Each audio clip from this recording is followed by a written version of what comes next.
용감한 토크쇼 직설 시작합니다. 먼저 주식시장 상황부터 살펴보겠습니다. 장현재 아나운서 전해주십시오.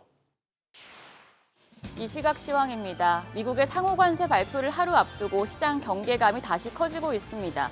우리 시장 오늘 상승 출발했지만 외국인과 기관의 매도세에 힘이 빠지고 있습니다. 코스피 지금 2,500선 공방이 펼쳐지고 있는데요. 0.55% 약세로 2,507포인트 가리키고 있고요. 코스닥 낙폭이 점점 커지고 있습니다. 1%가량 하락하면서 685포인트 가리키고 있습니다. 수급 상황 보시죠. 유가증권 시장입니다.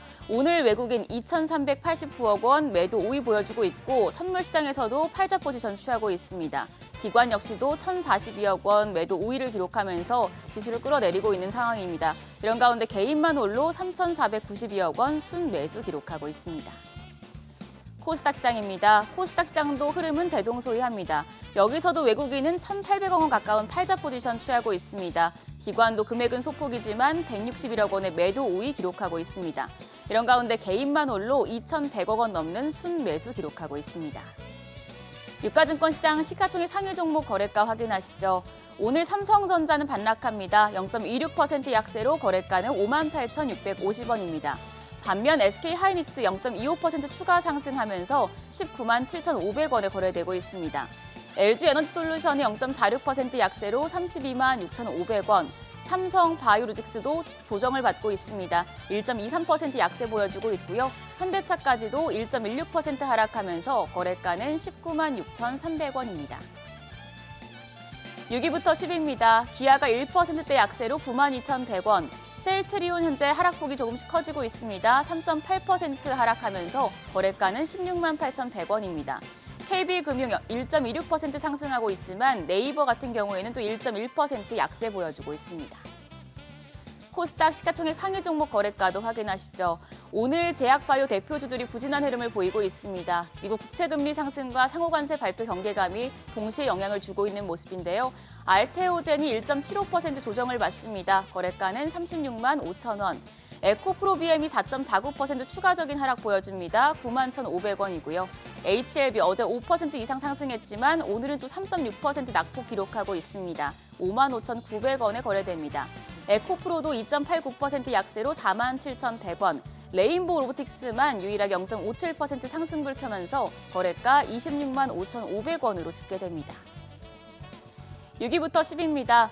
지금 휴젤이 3.4% 오름세로 36만 2천 원, 삼천당 제약도 0.3%, 0.5% 강세 보여주고 있습니다. 거래가는 17만 5천 원이고요. 클래시스가 오늘 분위기가 좋습니다. 4.83% 오름세로 6만 800원대에 거래됩니다. 그밖에 파마리서치가 0.86% 오름세로 35만 3천 원, 반면 코오롱티슈지는 4% 이상 내리고 있습니다. 오늘 특징적인 부분 확인하시죠. 일단 로봇주 상승세가 강합니다. 특히 류일로보틱스가 급등하고 있습니다. SK오인의 미국 법인과 콜옵션 계약을 맺었다는 소식 때문인데요. 앞서 삼성전자가 레인보우 로보틱스의 최대 주주로 올라서는 과정에서도 보유 중인 레인보우 로보틱스 주식에 대해서 콜옵션을 행사한 바 있습니다. 그래서 SK온의 미국 법인이 유일로보틱스의 최대 주주가 될 가능성이 부각되면서 현재 유일로보틱스가 17% 가까이 급등합니다. 거래가는 7만 2천 원입니다. 그밖에 로봇 관련주 내에서는 산돌이 8%대 오름세로 7,550원대, CXR 로보틱스가 2.86% 강세로 현재 거래가 25,200원으로 집계됩니다. 다음 이용기기 관련주도 오름세 기록하고 있습니다. 정부의 중국 단체 관광객 한시 비자 면제 추진에 따른 대규모 수요 확대가 기대되고 있기 때문인데요. 이런 가운데 레이저 옵텍은 최근 자사 레이저 기기가 일본에서 승인을 받고 본격적인 판매에 들어간다고 밝혀서 더 크게 주목받고 있습니다. 레이저 옵텍 이 시간 현재 7.8% 상승합니다. 거래가는 11,670원입니다. 그밖에 휴젤이 3.7% 오름세로 36만 3천 원, 클래시스도 4.6% 상승하면서 거래가 6만 700원으로 집계되고 있습니다. 그럼 외환시장 상황 살펴보겠습니다. 오늘 외환시장 약보합으로 출발했고요. 9시 45분 기준으로는 1,471원 80전대, 그리고 현재도 1,471원대에서 거래되고 있는 상황입니다. 지수 다시 보시죠. 코스피가 0.63% 내림세로 2,505포인트, 코스닥도 지금 낙폭이 조금 더 커진 상황입니다. 0.95% 내림세 보여주고 있는데요. 오늘 메이저 수급 주체가 양 매도를 보이면서 지수 낙폭이 조금씩 커지고 있습니다. 장중에 코스피 2,500선 방어될지 수급 상황 면밀히 지켜보시면서 대응하셔야겠습니다. 지금까지 시장 상황 전해드렸습니다. 계속해서 시장의 다양한 이슈들을 풀어보는 시장 따라잡기로 이어가겠습니다. 유니스토리 자산운용 김장열 투자전략본부장 나오셨습니다. 안녕하십니까? 네, 안녕하십니까? 이번 주 워낙 빅 이벤트가 많은 한 주이기 때문에 아마 우리 주식시장 역사에도 남을 만한 한 주가 되지 않을까 싶습니다. 일단 변동성이 상당히 커요.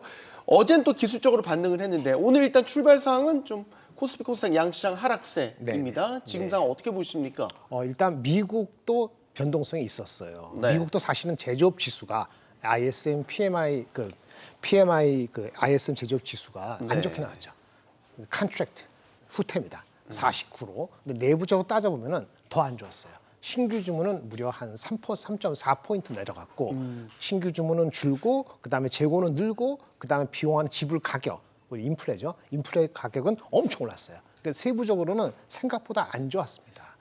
그런데 시장을 그러니까 약간 반전을 시킨 거는 아마 그 오전 10시 반 정도에서 그 관세에 대해서 시나리오가 나왔는데 20% 정도 시나리오가 있지만은 그거보다 낮게 나오거나 다양한 시나리오 중이 나오면은 그거는 오히려 그 뭐랄까 악재 해소 아니면 악재 출현으로 인한 그런 국면으로 들어갈 수 있다는 희망을 불러주는 보도들이 나오면서 주가들이 그 빅테크 중심으로 조금 반등을 했던 거죠.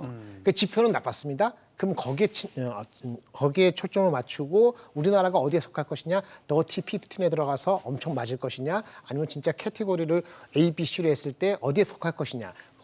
그 불확실성이 아직 남아있다는 측면에서는 장이 오늘도 아주 세게 가긴 쉽지 않았던 거죠. 그래서 외국인은 그런 큰 그림을 본다면은 어쨌든 미국 장은 최근에 조정을 받았고 한국은 좀 버틴 측면이 있기 때문에 한국 시장에 대해서 의미 있게 들어올라 하면은 내일 관세가 확정되고 그리고 그 다음 날 우리가 있는 대통령 탄핵 선고에 대한 것들이 나오고 해야지 한국 시장에 대해서 의미 있는 환율도 보면서 접근할 것 같아요. 그렇지 않으면 한국의 대형주를 오늘 내일 어느 사이 우리처럼 이렇게 들여다보고 오늘 사자 내일 사자 이렇게 안 들어오는 거니까 우리 입장에서 외국인이 안 들어와 하지만 환율이 1470이고 아직 변동이 없는데 왜 들어오겠어요? 그러니까 안 들어오고 우리끼리 치고받고 하는 것이 하루 이틀 더 간다 이렇게 보시는 게 맞다고 보여집니다. 지금은 어쨌든 장 전반적으로 불확실성이 꽉 들어차 있는 이런 모습이란 말이죠. 하나씩 그러면 이제 불확실 해소가 된다라는 측면. 일단 우리 시장 입장에서 보면은 오는 4일 오전 11시가 되겠죠. 헌법재판소가 윤석열 대통령에 대한 탄핵 심판을 선고한다. 결론은 모르겠지만 선고해서 어떤 결론이 나왔다. 이 자체만으로도 일단 우리 시장에는 불확실성 해소라는 측면에서 긍정적으로 작용할 수 있다. 이렇게 보십니까? 그럴 수도 있고 안 그럴 수도 있죠. 결과가 어떻게 나냐에 따라 다릅니다. 이거는 그럼 결과에서 어떻게 예측하냐 이걸 얘기를 해야 되는 거니까 쉽지는 않고요. 그 어떤 그 여론 조사하면은 7대3, 8대2, 6대4 보시는 분에 따라 다르니까 제가 레인지를 하겠습니다. 어쨌든 다수는 탄핵이 될 거로 보는 사람들이 여론 조사가 완전히 그지 깡깽이 엉터리가 아니면은 과반 이상이다. 인용될 거라고 보는. 그렇죠. 그런데 그렇게 보는데 그렇게 안 나와서 기각이 된다면은 그럼 기각이 된 거하고 인용된 거하고 시장 반응이 똑같을까요? 분명히 다를 거기 때문에. 어떻게 다를까요? 다르겠죠. 왜냐하면 기각이 된다고 인용이 된다고 보는 사람이 많은데 많은 다수들이 생각하는 거와 다르게 나온 거잖아요. 그럼 서프라이즈한데 그분들 입장에서는 다수 입장에서는 네거티브한 거 아닙니까? 그러면 충격이죠. 인용이 된다고 했는데 인용이 안 된다고 하는 게 나와버리면 갖고 있는 포지셔닝이 마이너스 날 가능성이 있죠. 환율이 좀 더 올라갈 가능성이 있을까요? 1470에서 아니면 인용이 기각이 되는데 이게 그래서 1420, 50으로 갈 가능성이 높을까요? 놀라가겠죠. 그러면 당연히 워낙 약세 압력이 더 세지겠죠. 당연히 결과에 따라 갖고는 그 임팩트는 그 하루는 분명히 다를 것 같고요. 그 다음에는 전개되는 양상에 따라 다를 수 있다고 이렇게 원론적인 말씀을 드려야 될 것 같습니다. 그럼 환율에 대한 부분도 있지만 이번 주엔 또 우리 시장은 공매도가 제기가 됐단 말이죠. 네, 그렇습니다. 첫날 엄청 얻어맞았지 않습니까?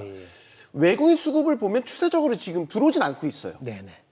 왜 계속 이렇게 되는 거죠? 환율 부담도 있고 공매도에 매도 치는 물량도 있고. 그렇죠. 그럼 단기간은 계속 이런 상황이겠네. 계속 갈 것 같습니다. 물량 해소가 될 때까지. 실적이라든지 공매도 할 대상이 있었는데 그 대상이 공매도 대상이 아닐 수 있는 펀더멘트를 보이면 바뀌겠죠. 너무나 뻔한 얘기입니다. 공매도 대상으로 많이 주목되는 대차증가 높아가지고 공매도 금지 기간에서 그걸 충분히 해석 못했던 주식이 펀더멘털이 계속 안 좋다 그러면 계속 내려갈 겁니다. 왜냐면 그거를 공매도 치는데 받아줄 사람이 없으면 주가는 내려가는 게 당연하고요. 펀더멘트 바뀔 수 있느냐, 2차 전지 말씀하시는 것 같은데 네. 그 펀더멘트 바뀌려면 1분기 실적 나올 때 그걸 확인해야 됩니다. 1분기 실적 곧 나오겠죠? 4월 달에 네. 가이던스가 나오겠죠? 거기서 어마무시한 아니면 새로운 희망의 불씨를 만약에 키울 수 있다면은 공매도 세력은 바로 쇼커버를 할 겁니다. 나는 그것이 지금 이번 주냐 다음 주냐 하면은 그럴 가능성은 제가 봤을 때는 거의 없습니다. 가능성이 잠깐 보였던 거는 뭐 예전 같으면 테슬라하고 2차 전지하고 상관계가 있다고 하는데 이제는 네. 테슬라하고 2차 전지하고 상관계가 많이 줄어들었거든요. 테슬라는 자율주행차로 가는 거고, 그렇죠. 최근에도 관계가 많이 떨어졌기 때문에 어저께 테슬라가 좀 올랐죠. 근데 오늘 우리가 올라갑니까? 아니죠. 테슬라는 1, 2월 달에 개박살났다가 3월 달에 조금 관세 올라간다니까 자동차가 올라간다니까 미리 사는 사람이 있죠. 3월 달에 조금 낮다. 그래서 어저께 좀 반등한 것뿐이거든요. 네. 그러니까 우리나라 2차 전지하고 옛날 같은 상관관계는 이제는 고리가 끊어진 건 아니지만 약해졌어요. 그래서 스스로 펀더멘트를 가야 되는데 실적과 가이던스 나올 때까지는 이런 억눌리는 압력을 어찌할 도리는 없다. 이렇게 말씀드리겠습니다. 뭐 전통적으로 이제 공매도에 타깃이 됐던 섹터는 뭐 우리 다 알듯이 2차 전지, 바이오 이런 거였는데 사실 이제 공매도가 중단된 기간 동안 이제 주가가 단기에 좀 많이 올랐다고 본 섹터들이 이제 방산, 조선. 맞습니다. 그래서 공매도가 재개가 되면 이런 방산, 조선 섹터들이 타깃이 될 거다라고 생각했는데 의외로 또 그건 아직은 아닌 것인지 아닌 게 다른 아니- 생각이 있는 것인지 네, 3월 초중순에 미리 빠졌기 때문입니다. 그 정도 조정 네. 가지고 3월 초중반에 미리 빠졌는데 네. 펀더멘트는 여전히 스트롱합니다. 그러니까 빌미 약한 고리가 있을 때 달려드는 거예요. 네. 그렇죠. 예, 약한 고리가 아직 충분치 않아요. 그런데 많이 올라간 건 맞습니다. 조정을 받았다 하지만 밑에부터 올라온 것 따지면 높죠. 네. 그러니까 공매를 때리고 싶은데 만약에 조선방사는 공매를 때리면 두 가지입니다. 펀더멘털 위크니스를 좀 더 확실히 보여주는 건데 그거 신호를 이 회사로부터 확인되기 어려우면은 글로벌 피어를 봐야 됩니다. 만약에 네. 방산 같으면 유럽에 잘 나가는 글로벌 피어 방산업체 있죠. 거기 꺾이지 않으면 한국도 쉽게 꺾이지 않을 수 있습니다. 더 올라가는 거. 신규 진입자가 들어가기엔 높은 가격이기 때문에 올라가기 쉽지 않을 수 있어요. 두 번째, 다른 대안입니다. 조선방산 말고 워낙 잘 나가는 주식 섹터가 있으면 글로 가죠. 이 삼성전자 하이닉스가 만 삼성전자가 모든 콜 되고 잘 달아서 삼성전자가 바로 7만 원 되고 하이닉스가 23만 원 되고 하면은 아마 수급 때문에 여기서 빼서 글로 갈 겁니다. 네. 그럼 공매도 빌미는 아니더라도 이익 실현 빌미가 되고 이익 실현 빌미가 되면은 공매도가 붙는 거 아니야 걱정이 붙어갖고 또 부안해도 하는 사람 붙고 그러면 낙후 폭이 더 가능할 수 있어요. 근데 지금 그렇게 보이나요? 삼성전자 하이닉스가 그 정도인가요? 나아지긴 했지만 헷갈리죠. 그러면 이제 피어 그룹도 버틴다? 그러면 이익 실현의 빌미는 되지만 공매도까지 할 정도로 강심장이 많지는 아직은 아니다. 이렇게 보는 거죠. 그러면 또 다른 불확실성 하나 더 짚어보죠. 이건 나라박 소식. 상호관세 내일 새벽 5시입니다. 그러면 상호관세도 어떻게 나오느냐에 따라서 시장 반응이 달라진다? 이렇게 보시는 건가요? 다르죠. 근데 지금 알려지는 시나리오대로 나오면 크게 요동은 안 칠 것 같습니다. 크게는 뭐냐면 아까 말한 것처럼 최대 상호관세 20%다. 보편적으로 다 부과되는 20%. 근데 두 번째 서브 시나리오는 그게 나라별로 한 3개 정도 나눠질 수도 있다. 아니다. 그리고 캐나다, 멕시코 같은 경우는 먼저 때린 거 펜타닐 때문에 그건 걷어들일 수 있다. 이게 죽은 거고 한국의 중요한 건 자동차는 됐고 반도체는 이번에 발표할까 말까 네. 이러는 거거든요. 이 시나리오 4개가 어떻게 전개에 따라서 분명히 반응은 좀 다를 수는 있습니다. 근데 많은 것이 노출됐기 때문에 저는 그거보다는 내일 모레 있는 그 우리나라만의 유니크한 그 팩터 변수 여기에 대한 여러 가지 생각들을 오늘도 하지만 내일도 하실 겁니다. 거기에 따라 갖고 요동칠 수 있는 요건이 외국인 말고 한국 내부적으로 기관 투자가하고 개인 투자가들의 여러 가지 생각들이 주가에 녹아 들어갈 것으로 봅니다. 그러면 이런 시점에 본부장님이 생각하시는 개인 투자자들의 전략은 뭐가 돼야 될까? 야수의 심정으로 주식 비중을 확대할 것이냐, 네네. 아니면 다 상황을 지켜본 뒤에 네. 천천히 판단해야 될 것이냐. 지금 그러면 상호 관세가 우리나라는 조금 약화될 것이냐 첫 번째 팩터. 그다음에 대통령이 인용될 것이냐 탄핵이 아니면 기각될 것이냐 두 가지 팩터가 어떻게 되면 달라지잖아요. 네. 그걸 잘 생각하신 다음에 그 리스크가 본인이 생각하는 건 다르게 나타날 수 있는 리스크 안 좋게 나타난 리스크가 한 20% 정도 있다. 네. 예를 들면 본인이 평상시에 유지하는 현금 비중 야수의 심장이면 거의 없을 것입니다. 그래도 보통은 20% 갖고 있을 거예요. 네. 20, 30%. 그럼 얹으면 어떻게 되죠? 보통 20, 30% 현금 갖고 40%? 있는데 20% 얹히면 40%, 50% 반반 정도를 현금을 챙길 수 있다고 보고 아마 그런 심정이 오늘 프로핏 테이킹의 빌미가 될 수도 있습니다. 이렇게까지 말씀을 드리고요. 내일은 또 내일대로 또 달라지겠죠. 이번 주에 삼성전자 실적 발표 예정돼 있지 않습니까? 반도체주 질문 드리려고 다음 해요. 주 아닌가 싶은데 4월 8일 첫째 주 금요일. 이번 주인가요? 네. 저는 다음 주에 4월 나왔습니다. 입니다, 예, 이제. 예, 오늘 4월 2일. 그런가요? 네네. 네, 맞죠, PD님? 네. 삼성전자 실적이 어쨌든 바로미터가 돼서 네네. 어쨌든 반도체주가 지금 삼성전자는 6만 원 올라갔다가 지금 5만 8천 원대로 다시 내려오긴 네네. 했는데 실적이 보통은 이제 주가 반대 방향으로 저점을 찍을 때 오히려 네네. 주가는 좀 그렇죠. 위로 치고 가는 경향이 있지 않습니까? 그 기대감이 최근에 올라올 때 6만 원 올라갈 때 한 요인이었습니다. 두 가지 요인인데 그 중국에서 이구 환신 때문에 옛날 제품 네. HBM이 아닌 제품에 대한 수요가 좋아서 삼성이 좀 올라오는 이익이 좋아진다는 그 전망하고 그것 때문에 1분기 실적이 나쁜 건 중요하지 않을 수 있어라는 기대감이 포함돼서 6만 원 넘은 것까지 갔었던 거고요. 네. 이게 약간 여기 끝에 내려왔기 때문에 내일 모레 만약 실적이 반영한다면은 5조 평균에서 지금 5조 2천억에서 4조 7천억까지 있어요. 영업이익이. 네. 4조 7천억이 나오든 5조 2천억이 나오든 그것 때문에 주가가 올라가고 내려가고 할 것 같지는 않습니다.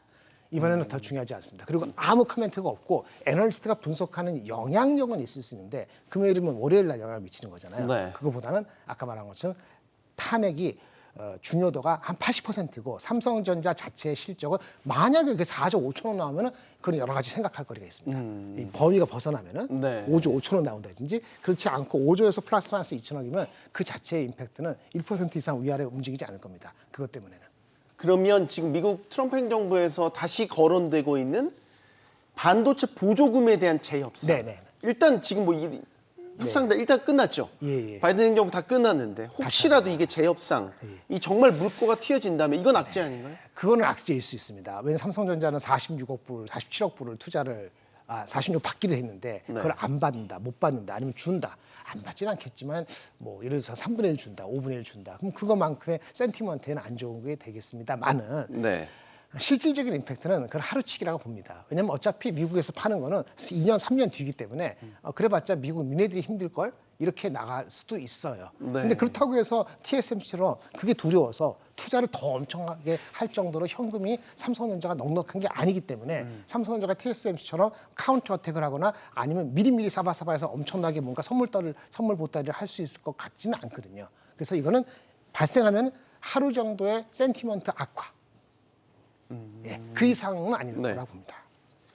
그럼 뭐가 더 예를 들어서 관전 포인트를 삼는다면 예를 들어서 삼성전자 같은 경우는 범용 메모리에 대한 가격, 수요 그렇습니다. 이 측면이 있겠고 하이닉스는 HBM에 대한 네네. 수요가 뭐 여러 방면으로 이제 확인이 될 테니까 이걸 더 지금 중요시하게 봐야 그렇죠. 돼요. HBM이 조금 부각되면 하이닉스고 만약에 레거시 제품의 가격이 뭐 감산했건 뭐하건에 임팩트에서 5% 6% 올라간다면 삼성전자 올라가고 이게 왔다 갔다 하는 거예요. 근데 레거시는 스스로 잘하는 게 아니고 주위 환경이 좋아서 우리가 덕을 보는 거고 HBM은 하이닉스가 스스로 잘해서 올라간 거기 때문에 아마 롱텀으로 보거나 저한테 둘 중에 고르다면은 하이닉스가 좀 더 그 펀더멘털적으로 포커스된 투자 방식이 아닌가 싶은 생각이 듭니다. 그렇다고 삼성전자가 여기서 다시 5만 원 이하로 5만 원 초반으로 간다는 그런 말씀을 드리는 건 아니지만 네. 선택적으로 펀더멘털 스스로 잘하는 거냐 아니면 주위 환경에 의해서 도움받아 하는 거냐 뭐 결과는 주가 가는 것 좋지 않아 그렇게 볼 수 있겠죠. 자기 스스로 하지 않은 거는 펀더멘털 드리븐 된 게 덜하다 그러면은 나중에 가다가 내려갈 수도 있거든요. 그런 측면을 염두에 두신다면은 삼성보다는 하이닉스가 맞지만 어쨌든 대한민국 주식이 지금 저평가돼 있기 때문에 환율만 1,420, 만약에 인용돼 가지고 네. 1,420 가면은 브로드하게 시장을 살 것이고 브로드하게 하면은 시가총액이 큰 것부터 사기 때문에 그때는 삼성전자 수급이 더 나을 수도 있습니다. 여기에서 요즘에 잊혀진 변수긴 하지만 엔비디아의 삼성전자가 HBM3 혹은 4를 네네. 네, 납품한다는 공식 확인이 된다. 공식하는 건 달라지는 거죠. 퀄 테스트를 통과한다. 그런데 그거 역시도 제가 봤을 때는 하루 이틀짜리라 봅니다. 아 이제 하루 이틀짜리입니까? 네, 시간이 많이 지났죠. 작년 9월달, 10월달 지치긴 나온 했어요. 거하고 지치는 게 중요한 게 아니고 이미 그 들어갈 거 올해 물량 들어갈 거는 딴 데가 다 갖게 돼 있어요. 삼성전자가 콜이 된다 하더라도 올해 임팩트는 거의 없습니다. 근데 더 중요한 건 콜 되는 게 중요한 게 아니고 콜 중요한 거 가져가 2, 3% 갈 수 있어요. 근데 그 이상 여러분들이 가시려고 하면은 HBM3E의 콜이 중요한 게 아니고 새롭게 설계되는 원C라는 새로운 공정이 개발이 완료되는 게 중요합니다. 그게 만약에 5월, 6월 달에 이루어진다면 그거는 빅 이벤트입니다. 왜? 원C 개발을 성공하면 그 내년도에 대한 전망이 다 좋아지는 거고 원C가 성공하면은 삼성전자가 하이닉스가 다시 한번 붙겠다 HBM에서 스스로 이런 인디케이션 때문에 그러면 앞자리가 한 번 바뀌는 게 아니고 두 번 바뀔 수도 있어요. 근데 그거에 대한 가능성에 대해서는 비저빌리티는 지금 모르겠습니다. 본부장님 미국 빅테크는 네. 어떻게 보세요? 네. 일단 1분기에는 전반적으로 주가 조정이 컸고 특히 이제 그렇죠. 우리 서학개미를 많이 담고 있는 엔비디아, 테슬라 네. 위주로 조정폭이 컸단 말이죠. 네. 이제 2분기 새로운 변곡점을 맞긴 했는데 네. 예전과 같은 상승 동력을 기대하기는 힘들 것 같고 네네. 그러나 테슬라 같은 경우는 또 앞으로 뭐 로보택시라든지 네네. 이벤트도 남겨두고 있고 그렇죠. 어떻게 해야 됩니까? 저는 테슬라에 대해서 이렇게 봅니다. 그 자율주행의 프로그레스가 6월 달에 오스틴부터 있기 때문에 네. 아마 지금보다는 조금 더 올라갈 가능성에 좀 무게를 둡니다. 많은 네. 그것이 과연 지난번 480불, 500불까지 갈 정도로 파워풀할 것이냐 본다면 그러기에는 동력이 좀 부족할 것 좀 부족할 것 같습니다. 네. 왜냐하면 뭐 긴 얘기 짧게 하면은 2033년까지 뭐 7, 8년 동안 여러분 친구들 중에서 그 자율주행을 하는 사람이 10명에 5명 있다든지 이런 식으로 그 계획에 대해서 우리 테슬라가 완전 노미넌트하다는 그런 콤비네이션을 갖는다면은 그러면 400불, 500불 쉽게 갈 수도 있습니다. 네. 근데 그게 헷갈립니까? 그러면 언제든지 가는 듯 하다가 내려올 수도 있습니다. 근데 주가는 미리 빠졌어요. 그 정치적 이슈도 있고 판매 때문에 그렇기 때문에 여기서 다시 200불 이하로 200불 초반으로 가는 가능성보다는 좀 스트러글링 하더라도 4월 달 정도의 실적과 오늘 4월 됐죠. 가이던스가 나올 때는 조금 다른 분위기를 갈 수는 있죠. 엔비디아는 지금 PER이 25배이기 때문에 미국의 S&P 500 평균 21배보다 약간의 프리미엄이 있기 때문에 애매합니다. 이거는 엔비디아를 2년을 보느냐 3개월을 보는 다른데요. 3개월을 보면은 굳이 엔비디아를 궁극적으로 살 필요는 없다고 봅니다. 네. 하지만은 궁극적으로 피지컬 AI 아까도 말씀하신 것 같은데 AI의 레벨이 달라지고 엔비디아의 성향이 있다 그러면은 이 배수가 PER이 20배 이하로 갈 가능성은 제가 가능성은 없거든요. 20배 이하 간다는 얘기는 90불 이하가 되는 거예요. 네. 그럴 가능성은 없다고 보기 때문에 예. 갖고 계신 분은 시간이 길어지니까 다음 분기점인 실적 나오는 5월이죠. 네. 5월 달에 커멘트를 매우 유심히 보실 필요가 있다고 보여집니다. 어쨌든 밸류에이션 상으로 미국이 싸지 않았기 때문에 조정받은 거고요. 뭔가 썸씽 뉴를 전체적으로 보여줘야지 힘차게 올라갈 것 같아서 지금은 중립적입니다. 마지막 질문. 중국 빅테크는 어떻게 보십니까? 중국 빅테크는 미국보다 저는 좋게 봅니다. 개인적으로. 성장률에 있어서 말씀하시죠. 왜냐하면 중국 빅테크는 미국보다 싸고요. 그 다음에 미국이 아무리 때려도 중국은 내수 부양 정책에 한계가 있기 때문에 빅테크를 계속 서포트할 수밖에 없는데 밸류에이션이 그쪽은 전반적으로 샤오미 엊그저께 전기차 사고 나가지고 사람 죽은 거 이런 네. 것 때문에 빠진 거 말고는 근본적으로 대충 한 17배, 18배니까 미국하고 대비했을 때 오버되진 않았습니다. 하지만 여기서 새롭게 들어가는 데 있어서는 그렇죠. 미국을 보셔야 됩니다. 미국이 좀 빠지면은 미국이 더 싸 보이고 미국이 혼자 올라가면 중국이 더 정확히 말하면 홍콩에 상장되어 있는 홍콩 항생테크가 항생테크, 네. 훨씬 유리하다고 볼 수 있겠죠. 그쪽이 저는 개인적으로는 한국의 테크보다 조금 더 우위를 주고 싶습니다. 알겠습니다. 시장 따라잡기 여기서 마무리하겠습니다. 인스토리 자산운용 김장열 투자전략본부장과 함께했습니다. 고맙습니다. 네, 감사합니다.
이 도널드 트럼프 미국 대통령이 예고한 상호 관세 엄포가 현실이 됐습니다. 상호 관세는 전 세계 거의 모든 국가를 대상으로 하는데 트럼프 대통령은 상호 관세 부과일을 두고 미국 해방의 날이다. 이런 표현도 했습니다.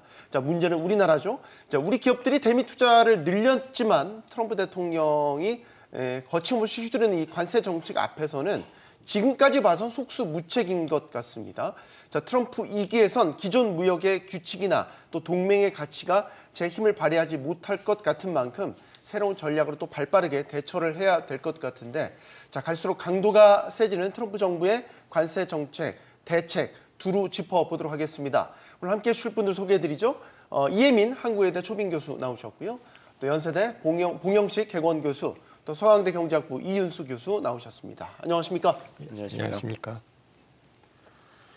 용감한 토크쇼 직설은 SBS 비지 뉴스 앱과 유튜브에서 실시간으로 시청이 가능하고요. SBS 비지 앱을 다운로드 받아서 시청하시면 더 많은 정보와 뉴스를 보실 수 있습니다. 네, 거의 매일 트럼프 행정부에서는 관세와 관련된 발언들이 쏟아지고 있습니다. 자, 먼저 그 목소리 듣고 본격적인 토론 시작하겠습니다.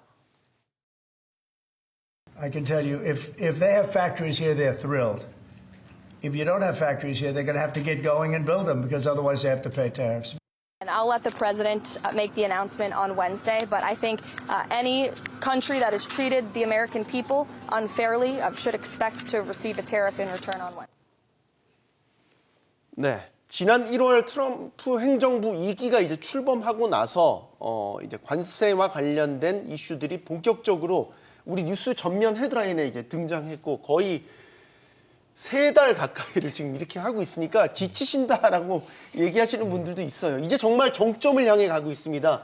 내일 그 새벽에 이제 발표될 상호 관세, 이제 정말 뚜껑이 열리게 되는 건데, 상호 관세가 발표가 되면 이 전과 후로 뭐가 그렇게 바뀌는 것일까라는 걸 봤었을 때 어떤 부분에 좀 관전 포인트를 갖고 보고 계시는지, 우리가 그동안 영위해 왔던 자유무역 체제가 일단 판도 변화가 일어난다, 이렇게 볼 수 있는 겁니까? 교수님께 먼저 여쭙겠습니다.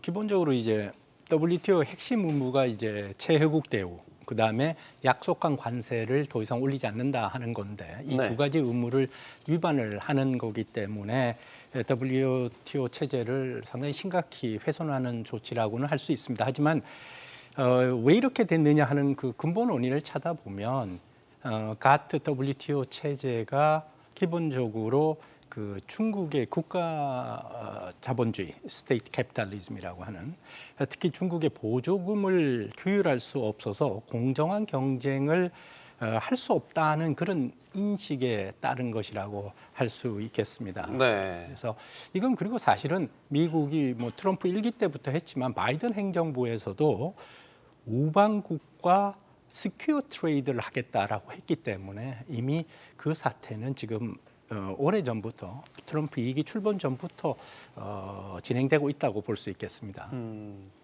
트럼프 1기 때와 비교하면 2기 들어서 이 관세와 관련돼서 더 강도도 높아졌고 대상도 더 확대됐고 사실상 전 세계를 상대로 지금 관세 전쟁을 벌이고 있다고 해도 과언이 아니잖아요. 예, 그렇습니다. 이제 트럼프 대통령이 대선 기간 동안에 슬로건을 내세운 것이 다시 미국을 위대하게 만들겠다는 거 아니겠습니까? 네. 근데 그런 얘기를 하는데 속내는 미국이 위대하지 않다는 것을 스스로 인정하는 것이죠. 위대한 나라는 다시 우리를 위대하게 만들겠다는 슬로건이 필요가 없지 않겠습니까? 그러네요. 그만큼 미국이 과거에 비해서 국력이 떨어졌다는 자성과 자각이 깔려 있기 때문에 시간이 없다. 빨리 미국의 국력 그리고 잠재 성장력을 다시 회복하지 않으면 우리는 중국과의 전략적 패권 경쟁에서 질 수밖에 없다는 다급함이 보이는 그런 캠페인이었고, 당선된 이후로는 이것이 관세 폭탄이라는 형태로서 나오고 있습니다. 네. 즉, 더 이상 미국의 등을 쳐먹는 국가들을 놔둘 수가 없고 이런 불공정한 무역 행태를 바로 잡아야지 된다는 식으로 자유무역이라는 표현을 쓰면서 사실상으로는 미국의 잠재력을 다시 성장 잠재력을 갖추기 위한 그런 일방적인 조치를 정당화하고 있습니다. 네.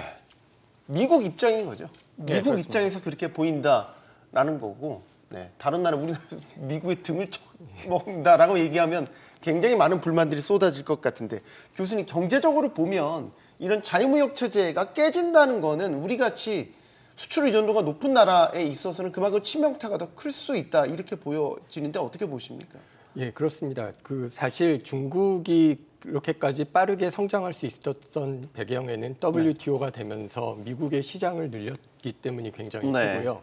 사실 우리가 굉장히 고도 성장기를 지나면서 성장 동력이 떨어질 수 있었던 시기 2000년도 중후반이라고 보면 되는데 네. 그때 어떤 면에서 성장을 지속할 수 있었던 것도 중국이 미국에 대한 수출을 늘리는 과정에서 우리가 중국에 대한 수출을 늘리는 효과를 봤기 때문이라고 볼 수 있습니다. 근데 네. 이런 자유무역이 아무래도 지금과 같은 어려움을 겪게 되고 또 불확실성이 증가가 되게 되면은 어떤 기존의 공급망 체계 같은 게 재편되는 과정에서 무역이 굉장히 어려워지고 그러면 우리 같이 대외 의존도가 높고 수출에 의존하는 나라 같은 경우는 어려움을 겪을 가능성이 매우 높습니다. 네. 자, 관세가 이제 어떤 식으로 나올지 여러 시나리오들이 있는데 지금 나오는 유력한 시나리오는 이제 보편적으로 다 매겨지는 20%의 관세 시나리오. 거기에다가 국가별로 뭐 예를 들어 미국과의 교역에서 적자가 더 큰 국가도 있고 적은 국가 이렇게 있지 않습니까? 그래서 최근에 나온 게 더티 15. 더티 15 어감도 좋지 않은데 이 더티 15에 우리나라가 포함됐을 가능성이 상당히 높다 이런 관측 나오고 있어요. 그러면 더 정밀하게 관세 공격을 받을 수도 있다 이렇게도 생각이 되고요. 저희 더티 15에 포함됐다고 봐야 됩니까? 그래서 그게 지금 보면 이런 정책은 트럼프 대통령이 직접 결정을 하거든요. 그래서 네. 어떻게 될까 하는 예상하기는 상당히 쉽지 않은 그런 상황입니다. 그런데 한국이 대미 무역 흑자로 볼 때 세계 8위니까요. 우리도 이런 상여 관세의 대상이 될 거는 분명한데 그 세율이 어떻게 될지 그것이 전 세계를 대상으로 소위 그 유니버셜 테리프를 20% 정도 할 건지 몇 개 카테고리로 나눠서 할 것인지 또 각국별로 상당히 세분화될지 이거는 지금 정확하게 예측하기 상당히 어려운 상황입니다. 네. 동맹국한테 이 더티라는 표현을 보통 안 쓰죠. 외교적으로 되게 전례지 않습니까? 이 더티라는 이 카테고리를 만든 것 자체가 아주 작정하고 그냥 관세 공격하겠다라고 그냥 보이고 있는 것 같고요. 그 3월에 이제 상하원 양원 합동 연설을 기억하시겠습니다만 그때 굉장히 트럼프 대통령의 연설을 길게 했죠. 네. 1시간 거의 2시간 가까이 길게 연설을 했는데 초반부터 야당인 민주당의 모욕적인 발언으로 시작했습니다. 우리가 삼관왕을 했다. 대통령 선거도 이겼고 네. 상원도 다수당이 되었고 53대 47로 하원도 우리가 220석 대 215석으로 다수당이 되었기 때문에 이것은 민주당의 몰락을 뜻하는 것이라고 조롱을 하는 언사로 시작했습니다. 역대 미국 대통령이 이런 식으로 그 의회에서 연설하는 것은 사실상 있을 수가 없는데 그때 미국 언론들이 이야기한 것은 트럼프 대통령은 의회에서 연설을 한 것이 아니라 계속 유세 발언을 하고 있다 이런 얘기를 했습니다. 네. 그렇기 때문에 이런 더티 15이라든지 이런 발언을 하는 것은 사실 이 국가들을 향해서 한다기보다도 국내 지지 기반에 그 어필할 수 있는 발언을 하는 것이기 때문에 네. 캐나다 트루도 총리 보고 주지사라고 부른다든지 캐나다가 빨리 미국의 51번째 주가 돼야 된다든지 멕시코 해를 미국 해로 마늘 그 용어를 바꾼다든지 이런 것은 사실상 어떤 외교적인 프로토콜에 적합하든지 실질적인 이익이 있다기보다는 이런 이제 트럼프식의 지지층에 대한 그 옹호 발언 효과가 네. 있기 때문에 하는 것이고 사실 아까 서두에도 이제 자료 화면에 나왔습니다만 지난 2월부터 이 관세 폭탄에 대한 트럼프 대통령과 관련 부처 장관들의 발언을 보면은 정책이 오락가락하고 있습니다. 네. 캐나다, 멕시코에 대해서 25% 관세를 부과한다 했다가 그 펜타닐 그 미국의 불법 유입에 대해서 책임 있는 조치를 한다고 멕시코 정부와 캐나다 정부가 약속을 하니까 또 유예했지 않습니까? 네, 그렇죠. 자동차와 자동차 부품에 대해서 관세를 부과한다 했다가 미국 내 자동차 업계가 로비를 하니까 또 그걸 유예를 하고 이런 식으로 오락가락하고 있습니다. 그래서 이 트럼프류의 이런 관세 폭탄 정책이 얼마나 실효성이 있는가 또 지속성이 있는가에 대해서는 우리가 너무 급하게 판단할 것이 아니라 네. 이런 정치적 맥락을 잘 이해하고 섣부른 대응을 하지 말고 신중하게 기다려봐야 된다고 생각합니다. 왜냐하면 말씀하신 더티 15도 트럼프 대통령 자신이 누가 그런 얘기를 했는가 나는 그런 얘기 한 적 없다고 했다가 또 더티 15 얘기하고 오락가락하고 있습니다. 그리고 이것이 15개국을 이야기하는 것인지 아니면 미국과의 무역에서 흑자를 기록하고 있는 15%에 해당되는 국가들을 타겟으로 삼는 용어인지에 대해서도 재무장관도 상무장관도 백악관의 국가경제정책위원장도 얘기를 하고 있지 않거든요. 네. 그러니까 이런 언론의 효과를 노린 발언에 대해서는 너무 긴장은 물론 해야 됩니다만 네. 너무 성급히 예단을 하고 정책 방향을 정하는 것은 우리에게 유리하지 않다. 신중성이 요구된다 생각합니다. 네. 더티라는 표현이 뭐 기분 좋을 리 없겠지만 그들의 언론 플레이에 우리가 휘말리지 않는다라는 전제 아래 그래도 걱정이 되는 건 이제 미국과의 교역에서 우리가 꽤 많은 흑자를 보고 있는 교역 상대국이잖아요. 그러면 이제 이런 상호관세를 발표를 할 때 아마 주요 정밀 타겟 국가로서 아마 우리나라도 포함되지 않을까. 사실 그런 부분을 더 걱정하는 거 아닙니까, 교수님? 예, 그렇습니다. 사실은 말씀하신 것처럼 이게 15개국을 명확하게 얘기 안 하는 게 어떤 고도의 협상 전략처럼 볼 수도 있겠습니다. 사실 이게 특정하게 이게 15국가를 딱 정해서 이렇게 하는 것보다 너희가 들어갈 수 있으니까 좀 조심해 이런 식의 경고 메시지를 주면서 협상에서 최대한 많은 것을 얻어내려고 하는 거라고 생각을 하는데요. 네. 근데 말씀하신 대로 우리나라 같은 경우는 워낙 미국에 대한 수출 의존도가 높기 때문에 어떤 이로 인한 관세 같은 것이 올라갈 경우에 수출이 감소하고 또 산업별로 타격을 받는 것이 이제 불가피할 거라는 우려가 있습니다. 특히 자동차 같은 경우는 뭐 지금 이제 미국 시장에서 직접 투자를 하고 있기는 하지만 관세 부담으로 인해서 가격 경쟁력이 약화될 가능성이 있고 만약에 이제 반도체 같은 경우에 관세가 이제 들어올 것이 거의 명확하게 얘기가 되고 있는데 뭐 삼성전자, SK 하이닉스도 당연히 타격을 받을 거고요. 네. 그리고 뭐 철강 같은 경우도 이미 25% 관세가 부과된 결과로 수출이 더욱 어려워지고 지금 최근에 나오는 얘기는 농산물 검역 문제가 얘기가 되고 있기 때문에 사실 네. 이에 대한 대책 같은 것들은 준비를 할 필요성이 있다라고 생각을 합니다. 지금 이제 말씀하신 부분들 중에 일부 내용은 최근 이제 공개가 된 미국 무역대표부의 불공정 무역 보고서 이게 매년 나오는 건데 올해는 이제 상호관세 발표를 앞두고 나와서 조금 더 민감하게 보고 있고 우리나라도 거기에 이제 많은 부분들이 미국 입장에서 이건 불공정하다 뭐 이런 식으로 지적이 됐던데 대표적인 게 몇 가지가 있지 않습니까? 뭐 수입 소고기에 대한 원령 제한이라든지 자동차 부품에 대한 환경 규제 이런 것들 다 무역 장벽이다 이런 지적들을 했더라고요, 교수님. 네, 3월 30일 워싱턴 시간으로 3월 30일 발표된 2025년 각국별 무역장벽 보고서 내용을 검토를 해보면 사실 뭐 작년이나 재작년에서 나온 내용들이 그대로 다 나옵니다. 지금 말씀하신 내용도 네. 계속 있었던 내용이고 다만 새로이 들어갔다 그러면 이제 국방 조달 시에 이제 옵셋 절충 교역을 한다든지 온라인 플랫폼을 규제하고 있다는 네. 거, 그다음에 외국 클라우드 서비스 사용 제한 등 디지털 관련 내용이 추가된 것이 좀 특징이라고 할 수 있습니다. 근데 이제 지금 현재 상황으로 볼 때는 그 내용이 크게 달라지지 않았기 때문에 상호 관세를 부과하는 기초로 활용될 것인가에 대해서는 조금 불확실한 그런 상황이 있습니다. 그래서 네. 그 내용들은 미국이 계속 나왔고 특히 이제 쇠고기 말씀하셨는데 쇠고기는 이제 보면 우리가 미국의 최대 수입국 중에 하나입니다. 이 12억 불, 연 10억에서 12억 불 가고 있고 30개월 연령 제한 하에서도 지금 그렇고 사실은 30개월 연령 제한을 푼다고 해서 이게 쇠고기의 수입이 급증하는 건 아닙니다. 그래서 그 문제는 계속 문제로 제기할 것이지만 이 문제를 과연 심각하게 가지고 올 건가?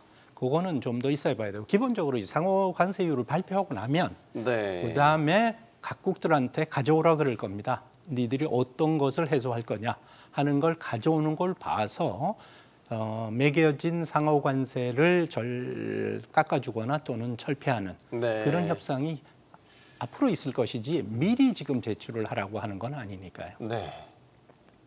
그 수입 소고기 원령 제한과 관련해서는 작년 보고서 거를 똑같이 복사해서 갖다 붙여가지고 숫자가 틀려가지고 또 그런 해프닝도 예. 있었더라고요. 자, 궁금한 건 이거죠. 이제 우리는 미국과 FTA 자유무역 협정을 맺고 있지 않습니까? 근데 지금 품목별로 자동차, 철강 이런 데 관세 부과됐죠. 자동차가 대표적인데 FTA 수혜를 받은 게. 이러면 교수님, 그냥 한미 FTA는 자동으로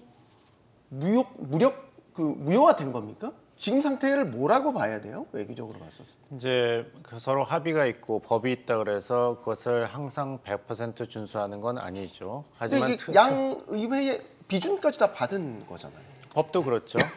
통과가 돼서 법으로 됐는데 그게 위반될 경우도 많지 않습니까? 그러면 네. 어떻게 하죠? 우리가 이제 분쟁을 해결할 수 있는 기관의 그 사안을 가지고 가지 않습니까? 네. 국가 대 국가라면 뭐 WTO가 있을 것이고. 근데 우리 속담에도 법은 멀고 주먹은 가깝기 때문에 그 법으로서 해결되기 전까지는 양쪽이 사실 치열한 소모전에 피할 수가 없는 것이죠. 그래서 강대강으로 맞붙게 된다면은 양쪽이 다 자유무역보다는 서로 보호무역의 충돌로서 피해를 가게 되는데 미국이 지금 계속 추구하고 있는 것은 소모전입니다, 일종의. 네. 그래서 이런 치킨 게임을 할 때 결국에 가서는 미국에게 굴복을 할 것이기 때문에 미국이 유리하다 이런 전제에서 시작하는데 과연 그렇게 버틸 힘이 있는지 미국에게 이것은 우리가 좀 두고 봐야 될 것 같습니다. 네. 왜냐하면은 이런 관세 폭탄을 지금 예고하고 있는 트럼프 행정부가 트럼프 행정부 1기가 아니라 2기입니다. 트럼프 행정부 1기 4년을 전 세계 한국을 포함한 무역 협력 국가가 경험을 했고 특히 중국과 유럽 연합 등은 치밀하게 준비를 했습니다. 따라서 이런 관세 폭탄을 던진다고 해서 이런 국가들이 일방적으로 그냥 당하게 있을 것은 아니고 이런 소모전을 들어갔을 때 과연 미국이 어디까지 얼만큼 버틸 수 있을까에 대해서는 내부적으로 계산을 하고 보복 조치라든지 대응 조치 그런 것을 다 준비한 것으로 보입니다. 그리고 이렇게 그 협력 국가를 소외시키거나 피해를 주는 계속 관세 폭탄 정책을 한다면은 트럼프 행정부에게 가장 중요한 중국 견제 정책이 틀어지게 됩니다. 지금 이런 정책을 하는 것은 미국과의 패권 경쟁이 제일 중요한데 네. 그래서 미국의 성장 잠재력과 기술력을 회복을 해야 된다. 즉 미국이 다시 강해지는 것, 미국이 다시 위대해지는 것은 미국에게만 이득이 되는 것이 아니라 협력 국가에도 중요한 일이기 때문에 미국의 입장을 이해하고 미국의 이익을 보호하는 데 협력을 해야 된다. 이런 식으로 이런 그 관세 폭탄이라든지 안보 문제에서의 압박을 정당화하고 있거든요. 근데 그러다 보면 이런 타국은 미국이 더 이상 이렇게 반가운 패권 국가가 아니라 오히려 중국이 그다지 나쁘지 않은 미국과 비교해서 그런 패권 국가로 등장을 하고 있고 또 중국을 견제하는데 같이 협력하자 하는 데에서는 주저하게 됩니다. 네. 왜냐하면 협력 국가에게 다대한 피해를 주는 미국을 누가 지지하겠습니까? 따라서 이런 것이 계속 이어지다 보면은 다른 국가들이 미국의 지도력에서 이탈 현상이 나올 것이고 또 이렇게 관세 폭탄 정책을 계속한다면은 그 피해는 오롯이 미국의 소비자와 기업에게 돌아가게 됩니다. 트럼프가 대통령에 재선된 것이 124년 만인데 징검다리로 된 케이스인데 그것은 바이든 4년 동안에 유권자들이 지긋지긋한 물가고에 시달렸기 때문이거든요. 네. 근데 그 함정에 자신이 다시 들어간다? 이것을 얼만큼 버틸 수 있을지는 사실 정치적으로 굉장히 어려운 대목입니다. 네. 그 최근에 블룸버그 통신에서 이런 분석도 했더라고요. 한국과 미국과의 상호 관세 세율, 주요 교역이 많은 15개 국가들을 비교해 봤더니 이제 한국은 상호 관세 세율이 16%로 추정이 되더라. 이건 이제 주요 15개국 중에서 가장 낮은 수준. 이런 것들은 다 어떻게 보면 상호 관세 서로 매기는 거니까 FTA 효과다 이렇게 봐야 되는 거야. 지금까지는. 예, 그 말씀하신 대로 저희가 FTA를 하고 있기 때문에 네. 트럼프가 뭐 미국에 비해서 우리나라가 매기는 관세가 4배가 높다라고 통계를 왜곡하는 얘기까지 했지만 사실상 저희가 대부분의 품목이 FTA로 인해서 관세율이 굉장히 낮습니다. 0.79% 정도라고 알고 있었던 것 같은데요. 근데 이게 말씀하신 대로 저희는 FTA를 하고 있기 때문에 뭐 지금 더티 15개국이 정확하게 어떤 나라인지는 알 수 없으나 미국이 대미 적자를 가지고 있는 주요 15개 국가 중에서는 가장 낮은 수준으로 평가를 받고 있고요. 그런 측면에서는 우리가 이제 무역 장벽이 적다는 점은 분명합니다. 다만 네. 지금 그 무역 보고서에서 말했던 것과 같은 비관세 장벽 같은 것이 어떻게 될 것인가라는 것을 어떻게 해결할 것인가라는 문제는 이제 남아 있는 것 같습니다. 네. 교수님, 이렇게 되면 FTA는 그냥 폐기 처분하는 게 맞습니까? 재개정하는 게 맞습니까? 아니면 FTA 말고 다른 이름으로 다시 협상을 해야 됩니까? 이게 지금 트럼프 대통령이 취하는 조치가 한미 FTA나 그 카나다, 멕시코와 맺은 USMCA 또 WTO 규정에 위반되는 건 사실입니다. 우리 제소하면 되잖아요. 하는데 기본적으로 협정에 지금 법적으로 따지고 들어가면 협정에 예외 규정이 있습니다.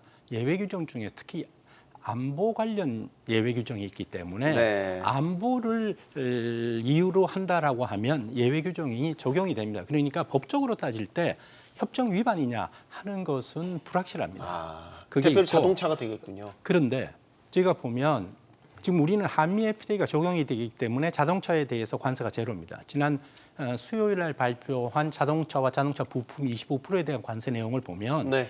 기존에 부과되고 있는 관세 또는 수수료 등에 더해서 25%를 부과한다 이랬거든요. 네. 그러면 한국 자동차, 한국이 수출하는 한국 자동차의 경우에는 현재 관세는 제로입니다. 네. 거기에 25%가 붙는데 네. 일본의 경우에는 2.5%가 붙고 거기에 25%가 붙기 때문에 한미 FTA가 휴지 조각이라고 말할 수는 없습니다.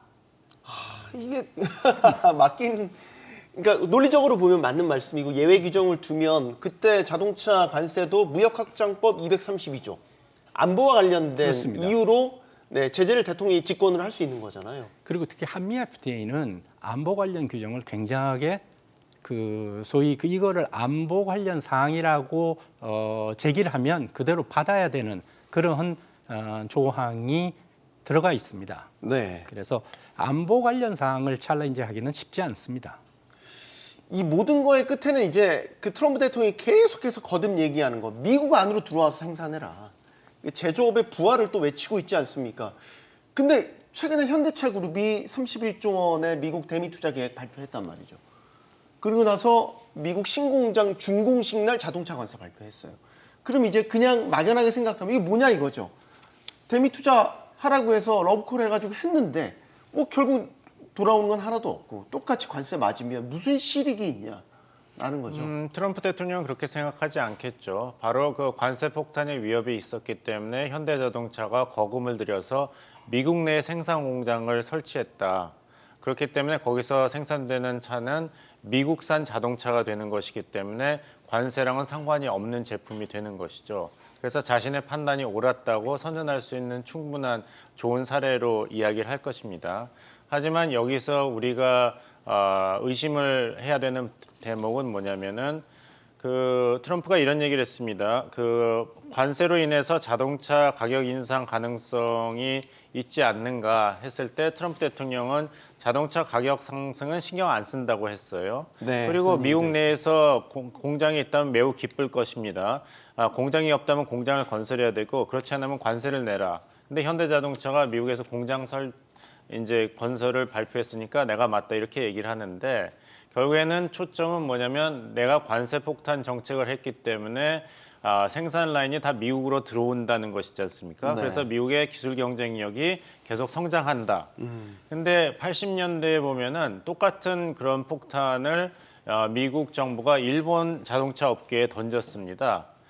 그렇게 그 정당성은 없었는데 그 당시에 그 GM, 포드, 크라이슬러, 빅3가 로비를 해서 레이건과 부시 행정부가 일본 자동차 업계에 대해서 대미 자동차 수출에 대해서는 좀 다른 변화가 있어야 된다. 무역 적조 현상이 너무 심각하다 얘기해서 일본 자동차 업계가 소위 VER, 자발적으로 미국 시장에 수출하는 자동차 대수를 연간 1.86만 대로 그 제한을 100만 대로 제한을 했습니다. 네. 근데 그러고 나서 이런 빅3의 기술 경쟁력이 성장한 것이 아니라 오히려 자동차 가격이 급격히 상승을 해서 미국 소비자들만 네. 비싼 돈을 내고 일본 자동차와 미국제 자동차를 살 수밖에 없었습니다.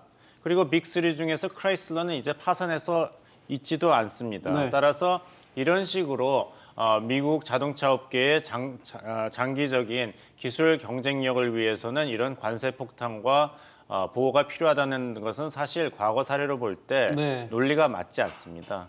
결국에 가서는 이런 보호 장벽을 친다고 해서 미국 자동차 업계라든지 반도체 업계, 기타 다른 이제 제조업계가 과연 얼마나 성장할지에 대해서는 여러 가지 변수, 미지수가 많은데 이것을 정치 논리로 계속 이야기하고 있는 것입니다.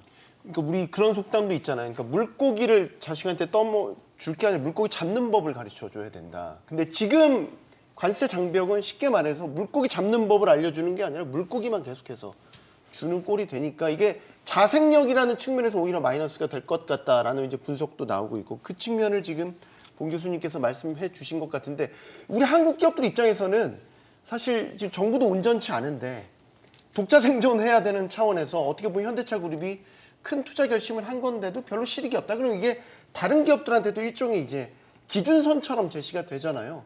뭐 대한항공도 최근에 그랬고 삼성도 지금 추가 투자도 검토하고 있다라는 이야기도 들리고 특히 이제 자동차 같은 거 우리가 대미 수출 제일 많이 하는 나라 네. 중에 하나인 건데 너무 타격이 큰 거 아닌가라는 생각이 들어요. 얻는 것 없이.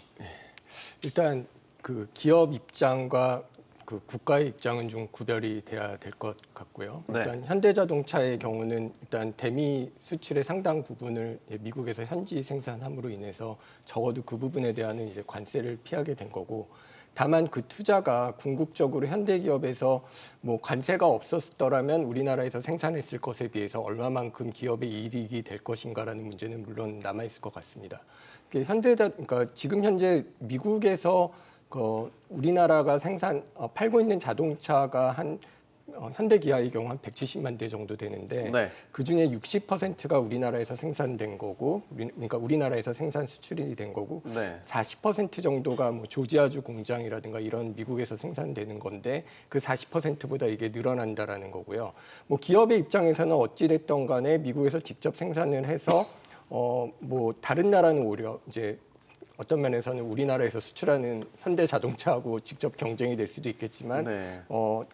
해외에서 수입되는 자동차하고의 경쟁을 낮춰서 미국에서의 시장 규모를 늘리는 거는 좋은 거지만 말씀하신 대로 이런 투자를 했을 때는 우리나라의 입장이라든가 아니면 현대 자동차 입장에서 뭔가 얻는 게 있어야 될 것 같은데 이 부분은 사실 잘 모르겠습니다. 이게 앞으로 뭐 사실 모든 게 결정이 나지 않은 상황, 뭐 로비라든가 뭐 관세에 대한 뭐 면제를 요청할 수 있는 이런 협상의 여지가 남아 있는 상황에서는 사실 이 현대자동차가 투자를 미국에 늘리면서 우리나라에서의 투자도 늘린 측면이 있거든요. 모든 것을 미국에서 할 수는 없습니다. 네. 뭐 R&D 같은 것을 우리나라에서 늘리고 그 다음에 부품 같은 것들은 이제 미국에다 수출하는 것이 남아 있을 텐데 부품에 대한 관세 같은 것을 지금 한 달 정도 연기가 되어 있는 거를 좀 면제를 받는다든가라는 식으로 이 부분은 사실 현대자동차뿐만 아니라 대한민국 정부도 나서서 해결해야 될 필요성이 있는 게 사실 그 현대자동차가 미국에서 생산을 한다라고 하더라도 상당한 부품은 우리나라에서 수출이 될 거고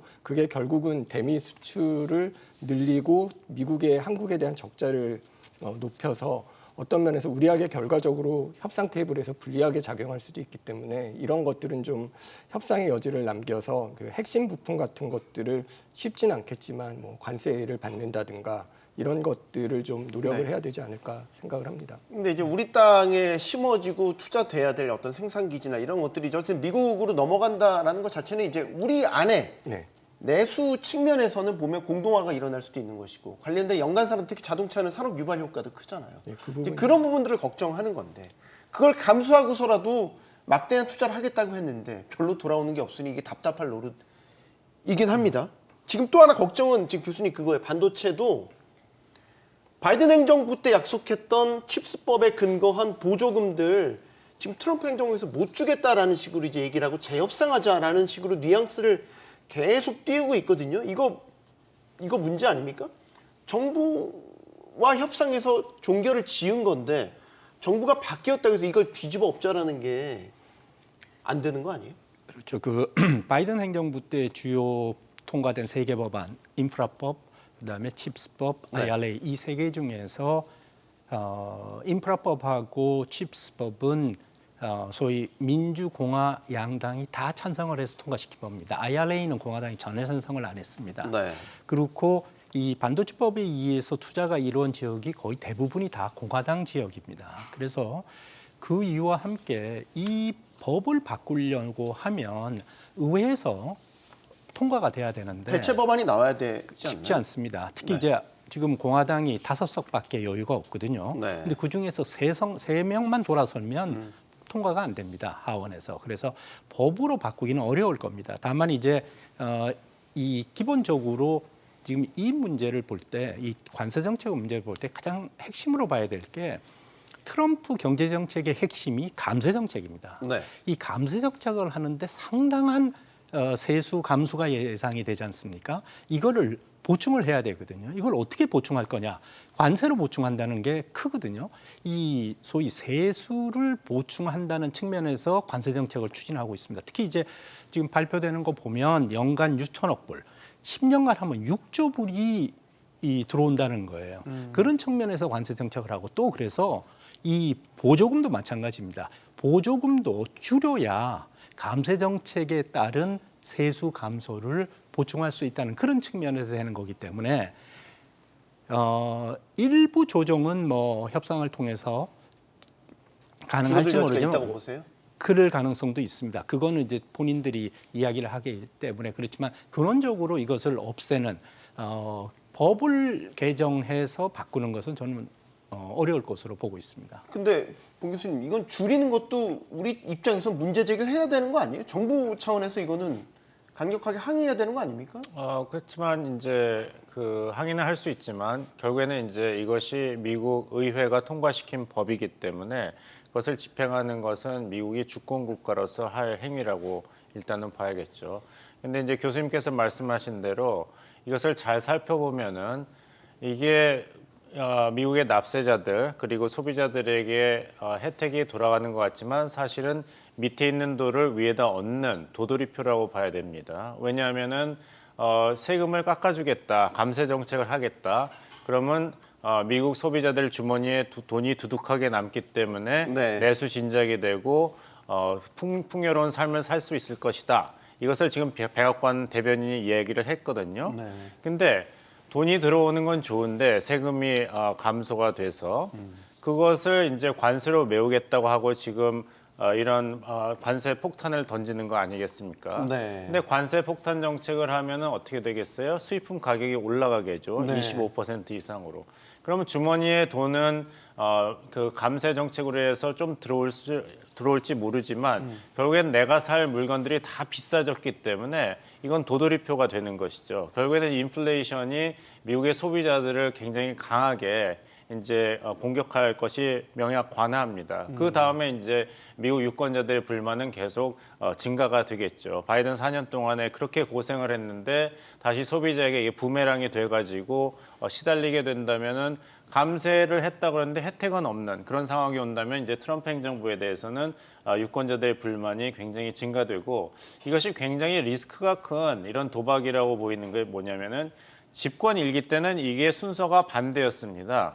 집권 일기 때는 일단 대규모 감세 공약을 실행한 다음에 중국에 대해서 관세 폭탄을 던졌거든요. 네. 근데 이번에는 관세 카드를 먼저 쓴 다음에 여름이 지나고 나서는 감세 정책을 통해서 미국인들에게 그런 돈을 더 주겠다는 것인데 이 관세 폭탄을 던진 다음에 다른 무역 협상국들이 관세 폭탄으로 맞대응을 한다 그러면은 결국에 피해자는 미국 소비자들이 되게 됩니다. 네. 미국 트럼프 대통령은 이제 관세 폭탄 때문에 수입차들 가격이 올라가면은 미국인들이 미제 자동차를 더 사게 될 테니까 좋지 않느냐 하는데 미국 자동차 업계에서는 수입차들이 가격이 올라가게 된다면 80년대 그랬던 것처럼 미국 자동차들의 가격을 올릴 여지도 생기는 것이거든요. 네. 그럼 소비자 입장에서 본다면은 외제차 가격도 미국 시장에서 올랐고 미국 회사가 만드는 미국 자동차 가격도 올랐기 때문에 결국에 가장 큰 피해자는 미국 소비자가 되는 것입니다. 네. 이걸 트럼프 행정부 안에 그 똑똑한 사람들도 모르지 않을 텐데 어떤 의도를 갖고 계속해서 이렇게 밀어붙이는지 모르겠지만 지금 트럼프 대통령이 의도한 대로 예상한 대로 다 안 됐으면 좋겠습니다. 이게 솔직한 심정이고요. 이게 우리 교수님이 연준에도 계셨으니까 지금 최근에 미국에서는 관세 정책에 대한 여러 이제 여론조사들 나오면 부정적인 의견도 좀 최근에 커지고 있다 그러더라고요. 그리고 최근에 자동차 관세 25% 부과되고 나서 논란이 됐던 게 이제 카인플레이션. 카플레이션도 미국 내에서 논쟁거리로 부상했단 말이죠. 미국인들 다 자동차, 그 넓은 땅덩어리 자동차 없으면 못 다니잖아요. 그렇죠. 그래서 자동차 가격이 상당히 이제 인플레이션에 민감하게 영향을 주는데 이렇게 25%의 관세가 결국 인플레이션을 다시 자극하게 될 것이다. 이 논쟁에 대해서 어떻게 보시는지. 지금 하신 말씀이 다 맞습니다. 사실 이게 관세가 당연히 소비자 가격에 전가가 되고요. 말씀하신 것대로 이게 수입차 가격만 오르는 게 아니라 전반적인 자동차 가격 상승이 되면은 그 미국에서만 생산하는 차, 뭐 테슬라 같은 차들이 자기의 경쟁 차종의 가격이 오르니까 어떤 대체 상품인 자기네들 가격을 계속 낮게 유지할 이유가 없거든요. 네. 근데 미국 이 경우에 근데 이게 인플레이션과 관련돼서 특히 심각해질 수 있는 이유는 저희가 그 심각한 인플레이션을 미국이나 전 세계가 겪은 지 얼마 안 됐다라는 거죠. 사실 트럼프 일기 때는 인플레이션이 별로 심각하지 않았습니다. 그래서 그게 관세가 올라갔을 때 그게 물가 상승률로 이어졌다라고 하더라도 그게 심각할 정도로 이제 피부로 와닿진 않았습니다만은 이번에는 그 코로나를 거치면서 물가 상승이 굉장히 많이 올라갈 수 있다라는 것을 알고 있고 그럴 경우에 누구나 가격을 올리고 임금도 올라갈 수 있다라는 것을 잘 알고 있는 상황입니다. 특히 중고차 같은 경우는 아까 뭐 새 차 가격만 오르는 게 아니라 이게 자동차 가격이 오르면은 이제 나타나는 현상 중에 하나가 새 차를 못 사는 사람들이 중고차를 사게 되고 그러면 중고차 가격이 오르는 현상이 나타나는데 그것에 대한 생생한 메모리를 미국 사람들이 가지고 있거든요.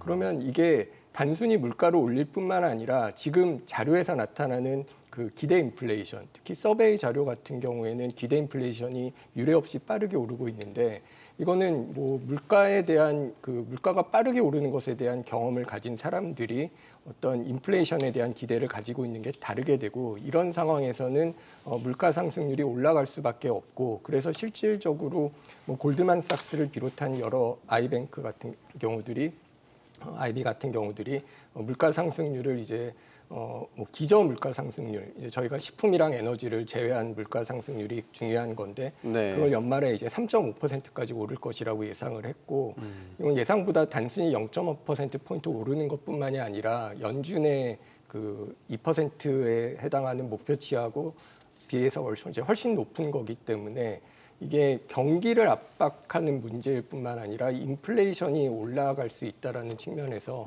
미국 경제에 굉장히 어려움을 줄 가능성이 있습니다. 트럼프 대통령은 그런데 고수해요.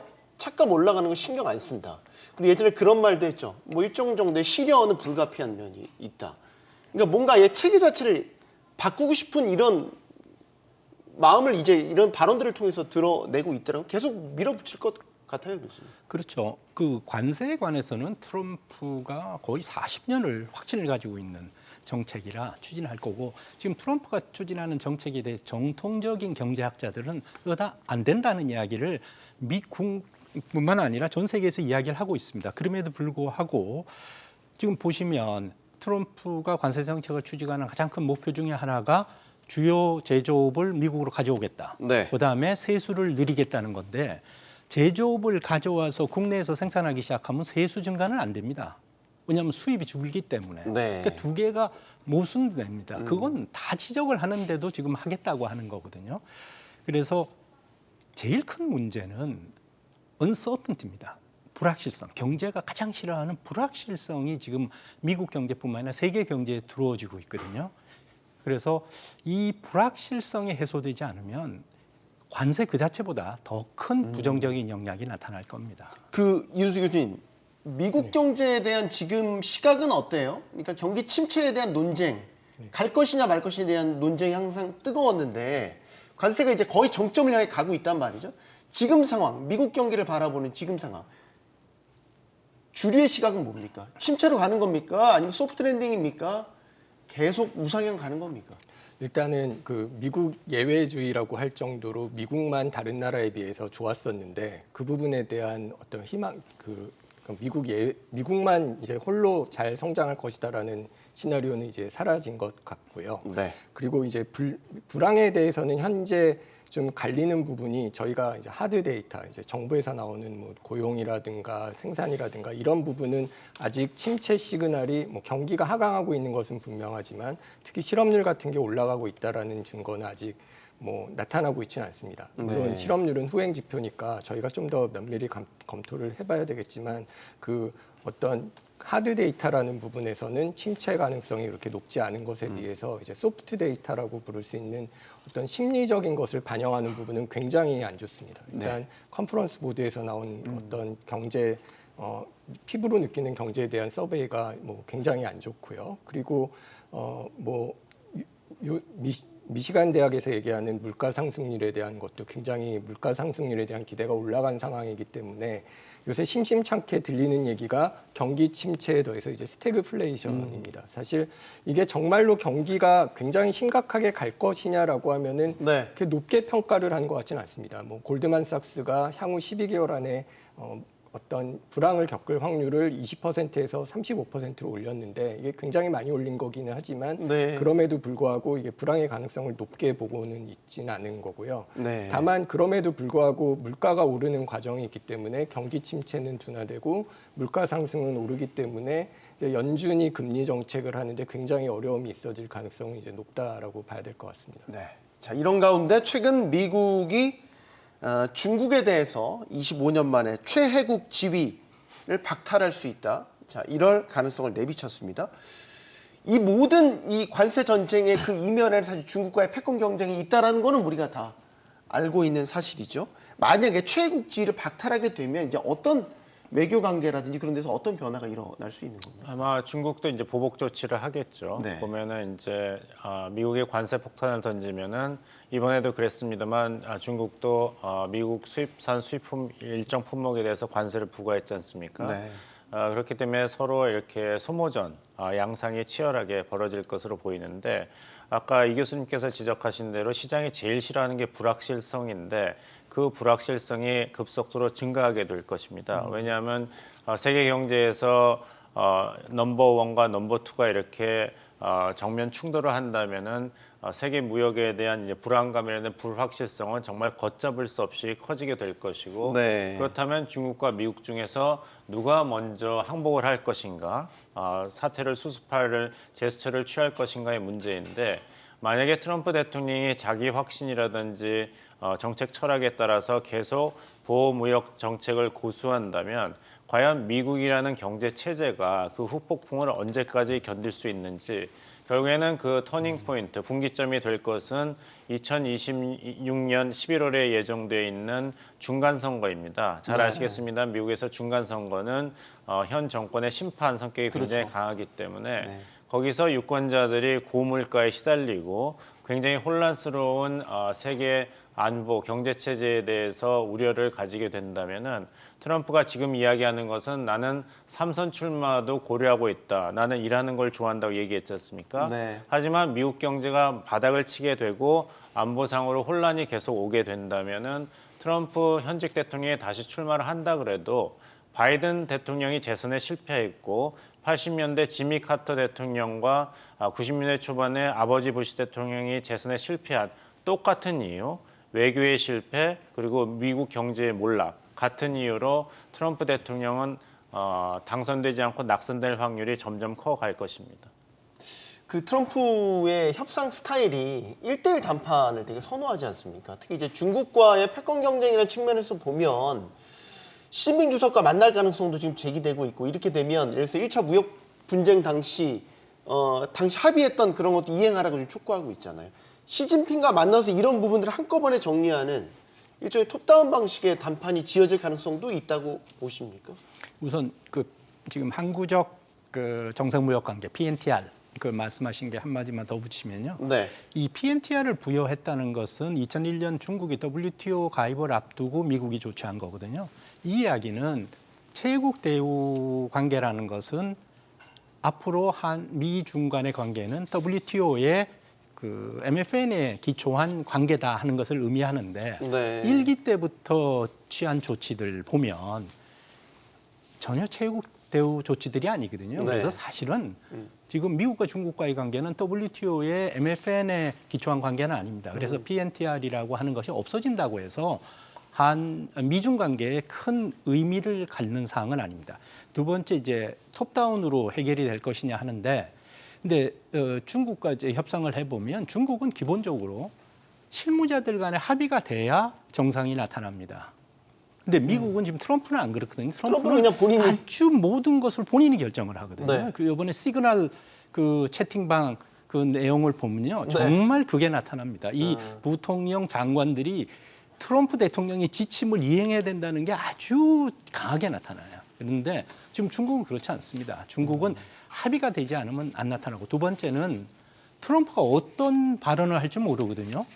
이 정상회담의 내용에서 없는 내용도 발언할 수도 있기 때문에 중국은 상당히 경계를 하기 때문에 완전한 합의가 실무간에 이루어지지 않는 한 중국은 기다릴 겁니다. 그러니까 첨언을 하자면은 이제 네, 트럼프 교수님. 대통령은 러시아 푸틴 대통령과 전화 통화를 한 다음에 우크라이나 러시아 휴전 협상에 성공했다 이렇게 자화자찬했지 않습니까?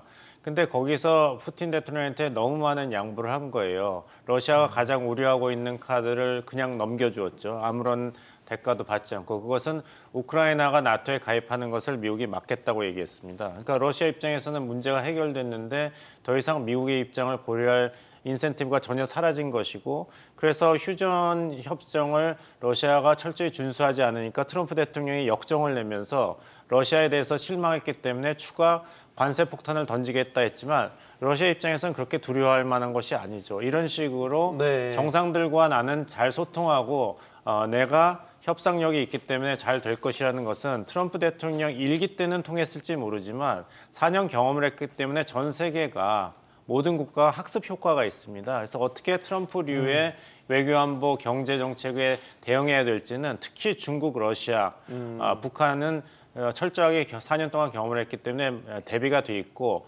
그래서 그런 정책의 효과성은 굉장히 그 한계 체감 효용의 원리일까요? 네. 별로 이게 시간이 갈수록 그 효과가 떨어질 것입니다. 푸틴 대통령이 결국 아직 서명을 안 하고 있잖아요. 아직 그 협정이 체결이 안 됐죠. 그게 뭐 대표적으로 딱 드러나가는 거긴 한데, 아까 잠깐 말씀 주셨던 부분 추가 잠깐만 여쭤보고, 트럼프 대통령의 3선 출마가 지금 미국 헌법상 가능합니까? 불가능합니다. 그럼 헌법 개정에서 출마하겠다는 거예요? 그런 식으로 얘기했는데 트럼프 대통령은 그런 것까지 생각을 안 하고 여러 가지를 그냥 던져보는 것이죠. 대통령인데 생각하고 말해야 되는 거 아닌가 싶은데. 그래서 이제 네. 힐러리 클린턴 그 민주당 대선 후보와 당시 도널드 트럼프 공화당 대선 후보가 토론회에서 힐러리 클린턴 민주당 후보가 바로 그 점을 지적했습니다. 말이 중요하다. 네. 말에는 책임이 부과가 되는데 특히 미국 대통령이 될 사람은 말을 함부로 해서는 안 되고, 특히 대통령이 당선된 다음에는 미국 대통령이 무슨 얘기를 하든지 간에 그것은 굉장한 무게를 지닌다고 했어요. 하지만 이제 트럼프 대통령은 거기에 대해서 크게 개의치를 않는 것이죠. 네. 한 가지가 일기 때 왜 내 집권 동안에 미국 경제가 호황을 누리고 있냐 했을 때 항상 내세운 가장 중요한 증거는 월스트리트, 미국 증시의 상승이었습니다. 근데 만약에 이번에 관세 폭탄을 던진 다음에 시장의 불확실성 확산으로 인해서 월가 증시가 추락을 한다면 트럼프 대통령은 다른 현상을 가지고 나의 관세 폭탄 정책이 합리적인 정치였다고 이제 정당화를 하겠죠. 네. 따라서 이렇게 던져본 다음에 사태를 보고 자신이 정당화하는 식이 트럼프류의 정책과 정치 행보였는데, 다시 말씀드립니다만 이게 처음이 아니기 때문에 네. 다 익숙해져 있습니다. 다 익숙해져 있기 때문에 중국도 러시아도 어떻게 소위 트럼프를 상대해야 될지는 준비가 돼 있고, 이런 측에서 본다면은 시간이 미국 편이 아니다. 시간이 갈수록 미국의 이런 충격요법의 효과성은 떨어질 수밖에 없다는 것이 제가 생각하는 바입니다. 네. 자, 마지막 거의 끝날 때가 됐어요, 교수님. 일단 당면했습니다. 상황 와서 이제 곧 발표가 되니까. 지금 우리 정부가 지금 대행 체제잖아요. 사실 대통령 간 통화도 아직 못했고, 지금 제대로 이 관세 이 전쟁에서 정부 차원에서 제대로 대응을 못하고 있으니까 지금 기업들 재계가 나서서 각계전투식으로 지금 이렇게 고군분투하고 있기는 한데 확실히 역량이 좀 안 돼 보이고 준비도 좀 덜 해 보이고 걱정되는 게 사실입니다. 우리 준비돼 있습니까? 지금 정부 차원에서? 지금 일본의 예를 보면 일본 총리가 트럼프하고 면담을 했어도 똑같이 재빠르게 맞았거든요. 똑같이 맞았어요. 그래서 그거는 저는 큰 관계가 없다 생각합니다. 그리고 이미 그 5개 실무 그룹이 구성이 돼서 협의가 진행되고 있거든요. 그래서 이제 내일 상호 관세가 부과가 되면 협의를 통해서 이제 철폐 또는 축소하는 것이 진행이 될 텐데 이미 앞에 말씀인 현대자동차가 발표한 내용 그것도 고려될 겁니다. 왜냐하면 그거는 트럼프 취임 이후에 한국이 발표한 신규 투자거든요. 그 내용은 고려가 될 겁니다. 그래서 그러한 사항들까지 다 포함을 해서 그다음에 트럼프 대통령이 직접 언급한 알래스카의 LNG 투자 프로젝트 이런 것들을 다 검토를 양국 간에 해서 상호 원만하게 그리고 한미 간에는요 83년도부터 통상 마찰이 있었지만 미국은 한 번도 한국을 제재한 적이 없습니다. 중국도 EU도 일본도 한국에 대한 제재 조치를 했지만 미국은 제재한 적이 없습니다. 한미 관계는 항상 협의를 통해서 원만한 합의점을 찾아해온 것이 사실이기 때문에 이번에도 그렇게 될 것으로 저는 생각합니다. 이 교수님 말씀처럼 원만한 합의가 되기를 바랍니다. 자, 미국 트럼프 행정부의 관세 전쟁 이제 정말 정점을 향해 가고 있습니다. 상호 관세 강도가 어느 정도가 될지 가늠이 쉽지는 않지만 우리가 주요 타깃이 될 것임은 틀림없어 보입니다. 만반의 준비를 갖췄는가 의구심이 남는 것도 사실인데 관세 전쟁은 시작에 불과하고 진짜 패권 경쟁 지금부터 시작이라는 생각도 듭니다. 토론 마치겠습니다. 여기는 모든 경제가 모이는 SBS 비주고요. 시청해주셔서 고맙습니다.